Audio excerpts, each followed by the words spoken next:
Hello everybody and welcome to February. Can you believe it? February already. So some of you will have seen my post from last week. That one of my friends, when I said, February's a difficult month, it's always hard.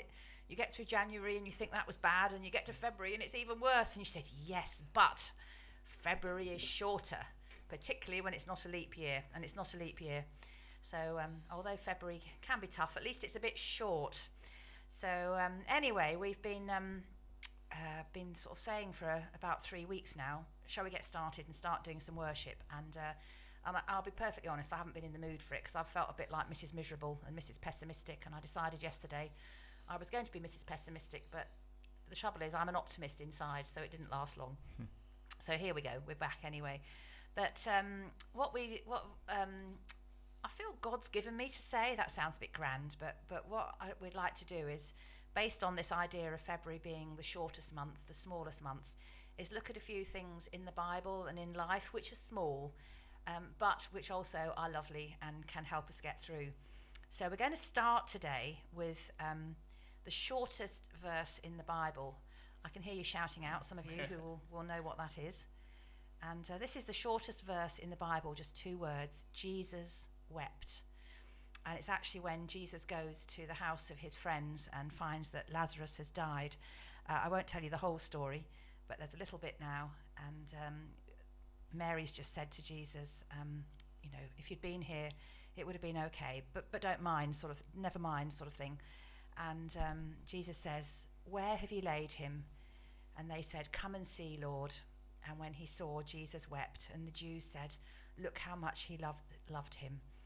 And I've certainly had my weepy moment, had a bit of a weepy moment yesterday. And I realised as I was walking around that, and because someone had sent me a reflection to read, the reflection was by someone lovely called Ruth Rice, who was saying how in life, and in our cup of life as she describes it, we don't very often have all sorrow or all joy, but the two often coincide together. And it's good to learn that even when we have sorrow in our lives, that we can ask God to fill us with joy, which is not the same as hysterical laughter or whatever, but just that deep joy of knowing God. So we're going to join together, and I haven't even said hello. We've got so used to having Ruth here, we don't introduce her as anything special. But it's Bubble Night, and we're actually recording this song for church on Sunday, so it's hopefully worked out quite well. So I'll just get my music ready. And don't forget, Phil, you've got to leave a little gap before we start so we can cut it, if it's all right for Sunday. Okay, thanks very much.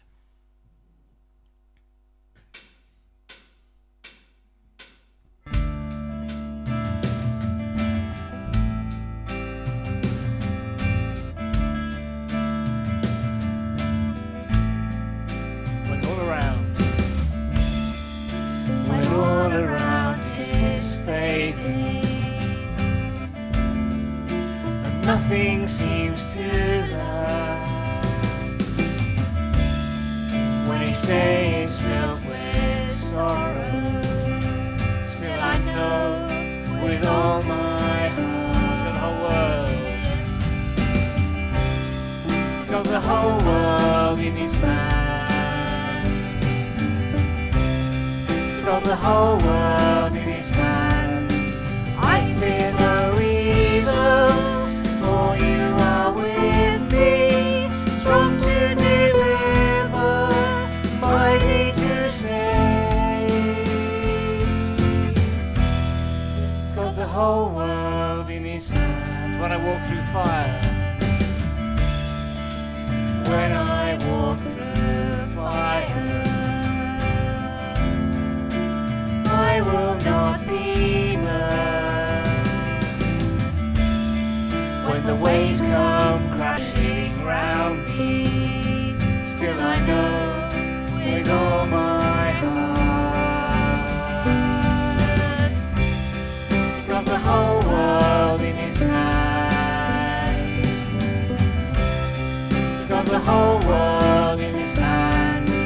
I fear no evil, for you are with me, strong to deliver, mighty to save. He's got the whole world in his hands.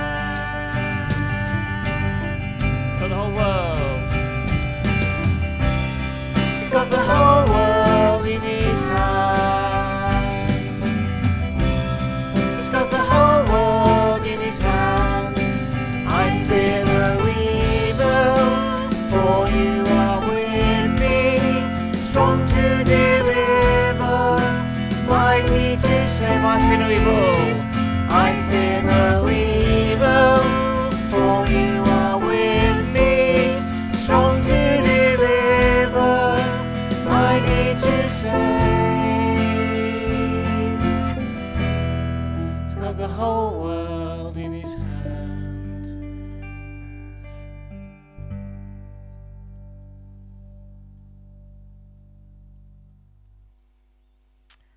Yeah, so it is good to know that whatever sorrow is in our lives, that God can be in our lives too, and whatever sorrow there is in the world, and goodness, there's enough of that.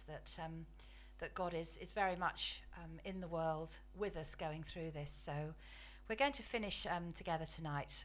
We'd like to suggest that you might like to read Psalm 23 with us, and we think we're going to make that our pet psalm. Am I allowed to call a psalm a pet psalm for our reflections in February? So this is not quite the old version, but a version which you'll know anyway. So either kick back and listen, or join with us from the words on the screen. That would be great.